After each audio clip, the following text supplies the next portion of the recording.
Hi, it's me again, the keyboard guy. Recall how we extract variables from the post response? Don't worry if you've forgotten. Let's dive into some variable extraction fun. We're going to use our tool to grab the data we need, and just to be sure, I'll hit send one more time. Okay, looks like we got what we wanted. Same moves, same tool, same good. Now, let's talk about JSON path extraction.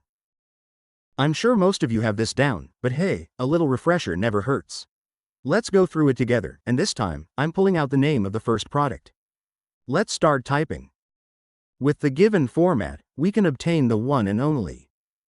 That dream keyboard I've been eyeing. Mechanical, RGB keyboard. I couldn't achieve this without all of your love and support. Let's turn the dream into reality. Simply by downloading the EchoAPI extension in VSCode. Here's the twist. After we send the request, we're using the response to set it as an environment variable. We'll name it name. Creative, I know. Now, hit send. Open that tiny icon, and bear with us, we'll be updating it soon. There it is, our variable set just as expected. I'll show you all the cool stuff we can do with environment variable next time.